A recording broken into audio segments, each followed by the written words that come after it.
So we just had an excellent seminar by Nicolas Veron, who is a fellow of the Peterson Institute for International Economics in Washington and also a founding fellow of the Bruegel Institute in Brussels, Europe's well-known think tank. Nicolas Veron is one of the foremost experts on the European Banking Union, and he gave a seminar at our institute with the title Next Steps on the Path of Collective Discovery. We started with the very important topic of moral hazard in relation to the further development of the European Banking Union, since this topic is strongly related to the hesitancy about risk pooling, an essential component of the next steps. It is undeniable from my perspective that banking union is reducing moral hazard. The proposition of bail-in as opposed to bailouts has been made credible by banking union. Basically, it was impossible to have bail-in and that sort of market discipline in the European Union when you had national regimes, and it's becoming a possibility now thanks to banking union. If you remember the beginning of the crisis, EKB, that was the first case of a bank failure in the whole sequence of crisis in late July 2007. And there was, as reported by the media, a hurried conference call of the German authorities to decide what to do with EKB. And then the head of BaFin, the German supervisory authority at the time, Jochen Sanyo, said if we don't fully bail out EKB, if we don't reimburse all the creditors, no matter how junior, it will be the worst banking crisis in Germany since 1931, with reference to Kreditanstalt in Austria and the ensuing bank runs that prepared the ground for the unfortunate political development that followed. So it's a very emotional reference that started the sequence of bailouts in Europe. I think banking union now makes it possible that a new case like EKB would not be resolved the same way and would be resolved with much more market discipline, much less moral hazard. So again, no question, banking union is good to fight moral hazard. However, banking union creates linkages between the different countries in terms of the policy instruments, and therefore there is this risk sharing. Now, if you believe that all the risks are in the south and all the money is in the north, you have this simplistic and very misleading picture that you create moral hazard in the south. But without entering into too long an argument, I think it's simply not true that politicians in the south want to bankrupt their banking system to make the Germans pay. To put in slightly stark terms. Even if you look at a very extreme development like what we had last year in Greece, it was never the case that Mr. Tsipras or Mr. Varoufakis would act to undermine, with a specific aim to undermine their banking system and to trigger solidarity mechanisms that would make the Germans pay. And they had that actually through ELA and through the liquidity policy. So actually the previous framework was more perverse than what is envisaged with European deposit insurance and a more tight European resolution framework in terms of the moral hazard. I would strongly dispute the notion that more risk sharing means more moral hazard. I would actually argue the contrary.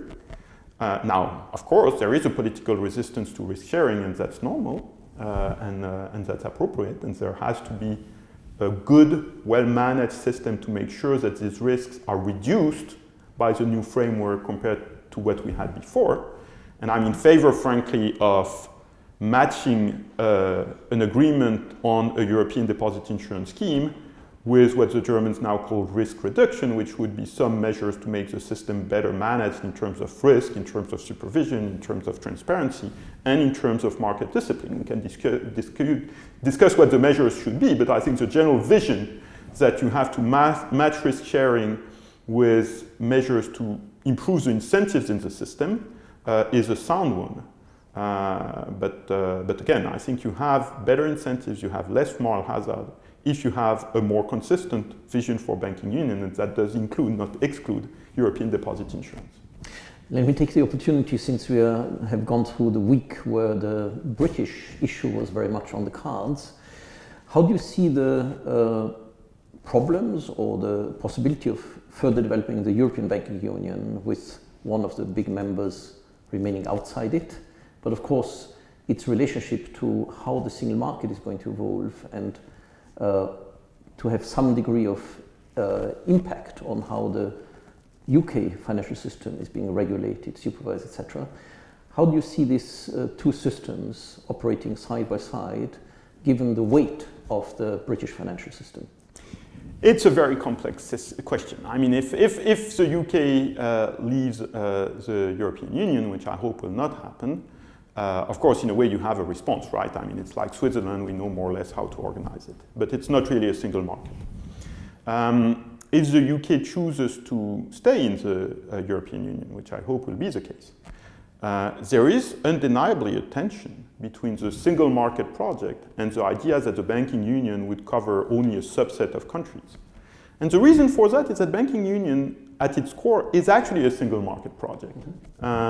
It's about creating a unified space for banking, which you can only do by unifying supervision, because otherwise you have market fragmentation resulting from different policy frameworks, not only supervision, but also resolution, crisis management, and deposit insurance. So basically, banking union is a single market project. It's not by coincidence that most of the legislation on banking union, including the single resolution mechanism regulation and the proposed deposit insurance, is actually single market legislation. But Britain, even if it stays in, is part of the single market, but not part of the banking union. So basically, you have that tension. And actually, if you look at the early blueprints for banking union, for example, all the very pioneering body of literature by the International Monetary Fund, also by other academics and experts, it was always framed as a single market project until very late in the day. And it was only out of political, practical, pragmatic considerations that in the end the banking union was established without including the UK. So this tension is unresolved. It will remain unresolved if, as I hope, the UK stays in the single market and in the European Union. And how it may or may not be resolved over a longer term horizon is a matter of conjecture. I noted with very, so as you know, there is an option for countries in the European Union to join the banking union without joining the Eurozone. And for example, in Denmark, the governor of the Danish central bank has advocated that, has said, in his opinion, Denmark should join the banking union without joining the Eurozone. Denmark, as you know, has an opt-out from the Euro. I was interested by a report more than a year ago by the UK House of Lords, which did specifically mention the point and say the UK government, we as a legislative chamber, say the UK government should not rule out the UK joining the banking union without joining the Eurozone because of these single market considerations.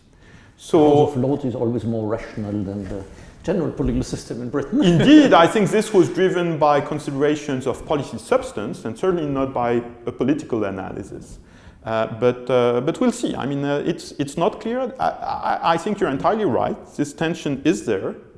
It cannot be resolved before the referendum. It probably won't be resolved shortly after the referendum, but it's there if you have a longer term horizon. Let me ask you a last question.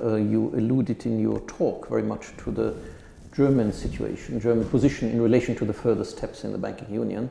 And of course, Germany's position will be crucial towards any progress and further steps.